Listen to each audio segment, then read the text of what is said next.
मेरे प्रिय देशवासियों, हमारे देश के रक्षा मंत्री जो आंतरिक और बाह्य सुरक्षाओं से जो रक्षा करते हैं और वो बहुत ही खूबसूरत अंदाज में कहते हैं, बेटी पटाओ।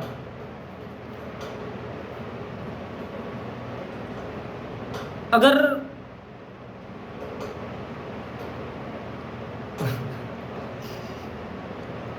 बेटी पटाओ ये कहा है तो कितनी खूबसूरत बात है। एक जिम्मेदार जिस पर इस देश की रक्षा का भार सौंपा गया है, जिसे रक्षा मंत्री कहते हैं। इस देश की रक्षा,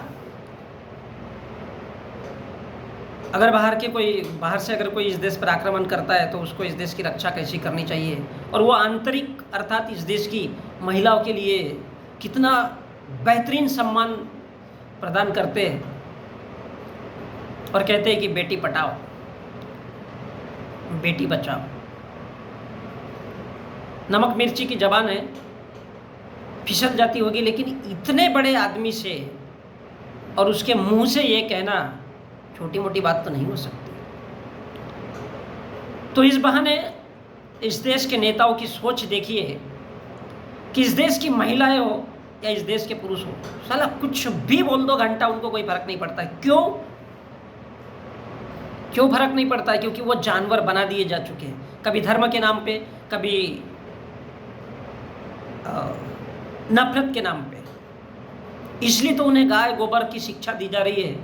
और इससे बड़ी खूबसूरत या सौभाग्य की बात, अगर भाग्य की बात इस देश में माना जाता है कि भाग्य है, तो फिर कितने बड़े इस देश के सौभाग्य के लिए ये बात है कि बेटी को पटाने का मशवरा वो पेश कर रहे हैं। बोले क्या है? बेटी पटाओ। तो हमारे देश के आदरणीय रक्षा मंत्री अमित शाह जी, मैं समझता हूँ कि उनकी जयंती मनाना चाहिए। और भारत की महिलाओं को, चाहे वो हिंदू हो, सिख हो, ईसाई हो, जैन हो, पारसी हो या मुसलमान हो, इन सबकी बेटियों के लिए ये बात लागू होती है, क्योंकि वो पूरे देश के रक्षा मंत्री हैं और वो बोल भी सकते हैं कि बेटी पटाओ। तो भारत की बेटियों को अगर पटाया जाएगा तो वो पुरुष प्रधान सभ्यता के पुरुष की तरफ अपने आप चली आएगी, क्योंकि पटने से क्या होगा, वो आपके वश में आ गई। फिर उस महिला के 32 टुकड़े करो या 42, उसका गैंगरेप करो, रेप करो, क्योंकि वो तो आपसे पटी हुई है। आप जहां बुलाओगे वहां आ जाएगी, क्योंकि भारत की महिला है। उसे इतना बोल दो उसे कि वो हिंदू शेरनी है, तब तो वो और ज़्यादा खुशी के साथ आएगी, क्योंकि पट चुकी होगी। फिर उसके बाद उसकी हत्या कर दो, सब जायज है, क्योंकि वो भारत की बेटी है। हिंदू की भी बेटी हो सकती है, मुसलमान की भी बेटी हो सकती है, सिख, ईसाई, पारसी, दलित, ब्राह्मण, ठाकुर, किसी की भी बेटी हो, उसको पटाओ। क्योंकि महिला क्या है? महिला क्या है? पुरुष के उपभोग का साधन है। उसकी टांग खींचो, उसके पैर खींचो, जैसे कि हमने देखा है पिछले दिनों में स्कूलों में, कॉलेजों में फसाद तैयार किए जाते हैं और उनके स्तनों को चेक किया जाता है। ये वही सोच है, क्योंकि वो धर्म कोई भी हो, भारत की बेटी है। अगर बेटी पटाई जाएगी तो फिर बलात्कार कर लो, क्या फर्क पड़ेगा? धन्य है मेरा भारत महान। जिस महिला का बलात्कार होता है वो ब्राह्मणवादी यानी इस देश का सुप्रीम कोर्ट और हाई कोर्ट, उस कोर्ट के चक्कर लगाते लगाते मर जाती है, लेकिन उसको न्याय नहीं मिलता। क्यों? घंटा न्याय मिलेगा उसको, क्योंकि वो भारत की बेटी है। किसके काबिल है? साला केवल पटाने के काबिल है। उसको पटाओ, उसके चिथड़े उड़ाओ, उसको नंगा करो, कोई फर्क नहीं पड़ता। फिर भी उसे न्याय नहीं दिया जाएगा, बल्कि उसका स्वागत होता है, उन लोगों का स्वागत होता है जो साला बलात्कार करते हैं। यही तो हमारी हिंदू संस्कृति है, और कितनी महान संस्कृति है।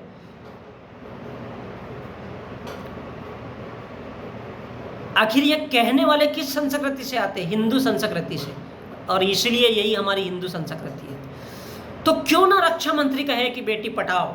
जिस देश में धार्मिक ग्रंथों को पूजा जाता है, उसके लिए हवन पूजन और यज्ञ किया जाता है। ऐसे ही धार्मिक ग्रंथ मनुस्मृति कहती है महिला क्या है, ताड़न की अधिकारी है, स्त्री क्या है, ताड़न की अधिकारी है। उसको मारो पीटो, बेटियों को दर्द नहीं होता है, बल्कि उसके दिमाग में ये ठूसा जाता है कि वो केवल पति के लिए पैदा हुई है, यानी पति परमेश्वर होता है, वो पैदा ही इसलिए होती है। और इस देश का महान धार्मिक अध्यात्म और ज्ञान कहता है कि महिला सशक्त नहीं होनी चाहिए, क्योंकि वो पढ़ेगी लिखेगी तो जूता निकलेगी, वो जूता ही तो नहीं निकलना चाहिए। इसलिए बेटियों को पटाओ, क्योंकि पुरुष जब चाहे जैसा चाहे उसको पटा सकता है, उसका इस्तेमाल कर सकता है, उसका दुरुपयोग कर सकता है, उसका बलात्कार कर सकता है। तो जब देश के रक्षा मंत्री ने जो हिंदू संस्कृति के और जो हिंदू सभ्यता के एक महान द्योतक है हमारे अमित शाह जी, और कहीं ना कहीं वो आरएसएस से जुड़े तो है ही बचपन से, और आरएसएस और इस देश की हिंदू संस्कृति की सोच कितनी खूबसूरत है वो इसी से पता चलती है। और वो मैसेज देती है कि उठो इस देश के युवाओं, जागो, ये वक्त बेटियों को पटाने का है, उन्हें निर्वस्त्र करने का है। जैसे महाभारत में चीरहरण हुआ था, क्योंकि कोई ब्राह्मण बनिया ठाकुर की बेटी पटेगी नहीं। क्यों नहीं पटेगी? क्योंकि ब्राह्मण के पास तो ज्ञान है, उसका माँ बाप उसे ज्ञान दे देगा, धर्म पोथी पुराण वाला। बनिया ठाकुर की बेटी, अब बनिया के पास तो ढेर सारा पैसा है, वो तो किसी को भी खरीद सकता है, और ठाकुर है तो वो तो बंदूक लहराएगा हवा में, उसके पास तो लाइसेंस है, इस देश की सरकारें उसे लाइसेंस देती है, इस देश के कोर्ट कचहरी उसे लाइसेंस देते हैं। हाँ भाई, अपनी तुम्हारी रक्षा के लिए करो। इस देश के गरीब लोगों से क्या घंटा है उनके पास, उनको 5 किलो चावल दे तो सड़ने दो, तो उनके पास धन दौलत रुपया रुतबा ऊंची जाति होने का ठप्पा और शील लगा हुआ है, उनका तो कोई कुछ उखाड़ नहीं सकता। फिर ब्राह्मण बनिया की ठाकुर की बेटी ग्रंथों के आधार पर देवी कहलाएगी। क्या कोई देवियों को पटाने की भी बात कर सकता है? ब्राह्मण बनिया ठाकुर की बेटी, इनको कोई पटाने की बात कर सकता है? तो ये पुरुषों को खरीदकर अपनी प्यास बुझाती है, क्योंकि उनके पास पैसा है, और जिनके पास पैसा होता है वो किसी भी चीज़ को खरीद करके उसका इस्तेमाल कर सकते हैं। तो भारत के उच्चतम न्याय के पुजारी यानी जज, भारत का कानून या न्याय अमीरों के लिए होता है, तो फंसेगा कौन? भारत के ओबीसी, एससी, एसटी और माइनॉरिटीज की बेटियां।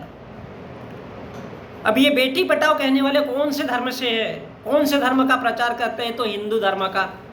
इसलिए हिंदू बनाया जाता है, फिर आपका अपमान किया जाता है और पूरे देश को नफरत में जलाया जाता है, क्योंकि हिंदू है, महान सभ्यता है। इसलिए रक्षा मंत्री कहते हैं कि बेटी पटाओ। बेटी पटाओ का अर्थ किसके लिए? इस देश की गरीब जनता के लिए, इस देश के मिडिल क्लास के लिए, क्योंकि उनकी कोई औकात नहीं होती। चाहे वो इस देश का ओबीसी हो, चाहे इस देश का एसटी हो, चाहे इस देश का एससी हो, चाहे इस देश का माइनॉरिटीज, इनकी कोई औकात ही नहीं है सालों के, क्योंकि ये बैल बुद्धि है। तो ये जो फंडे तैयार किए जाते हैं इस देश की महान हिंदू सभ्यता की तरफ से और इस देश के नेताओं की तरफ से, ये केवल उन लोगों के लिए मैसेज होता है जो इस देश का ठाकुर का बेटा है, जो इस देश का बनिया का बेटा है, जो इस देश का ब्राह्मण का बेटा है। क्योंकि अय्याशी उनके हिस्से में आती है जिनके पास धन दौलत होती है, बाकी के लोग तो साले कीड़े मकोड़े होते हैं। और इसलिए रक्षा मंत्री कहते हैं बेटी पटाओ।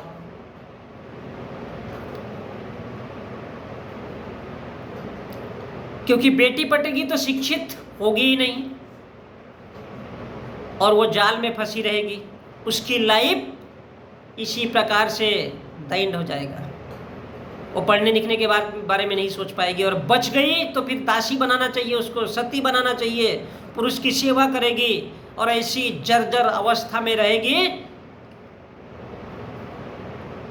जब कोई मारपीट करेगा, जब कोई यातनाएं देगा और आपको बाहर जाने का रास्ता ही नहीं मिलेगा, तब आप झक मार के उसको देवता समझोगे। किसको? भारत के ऊंची जाति के लोगों को। क्यों? क्योंकि आप समझोगे कि यही तो है जीवन का मार्ग। अब स्त्री आगे अगर पढ़ेगी लिखेगी तो फिर वो सवाल पैदा करेगी, और सवाल पैदा करेगी तो भारत के हिंदू सभ्यता को खतरा होता है। इसीलिए वो आपको डराता है कि हिंदू तो खतरे में है भाई। तो ये भारत की बेटियों के लिए मैसेज है कि आप कितना भी पढ़ लो, आप इंजीनियर बन जाओ, डॉक्टर बन जाओ, वकील बन जाओ, प्रोफेसर बनो, लेक्चरर बनो, शिक्षक बनो, कुछ भी बनो, खूबसूरती की बात है, लेकिन इस संस्कृति को देखो, इस नेताओं को देखो जो बेटी के पटाने की बात करते हैं। बेटी पटाओ और बेटी बचाओ। अगर बेटी पट जाएगी, वैसे भी वो जंजाल वाले मार्ग पे चली जाएगी, उसकी लाइफ ही सत्यानाश हो जाएगी, तो वो बचेगी कैसे? इसलिए कहते हैं कि बेटी पटाओ बेटी बचाओ। धन्य है मेरे देश के लीडर और धन्य है मेरे देश की जनता और मेरे देश की महिलाएं, जिन्हें कतई फर्क नहीं पड़ता, जिन्हें किसी भी प्रकार से कोई भी फर्क नहीं पड़ता है किस देश की सरकारें हो या इस देश के कोर्ट कचहरी हो ये हो या इस देश का शासन प्रशासन उनके लिए कुछ भी कहे, कुछ भी सोचे, घंटा उनको किसी से कुछ लेना देना नहीं है। आखिर बजाना है तो मंदिर का घंटा ही बजाना है, और करना है तो पुरुष की गुलामी ही करनी है।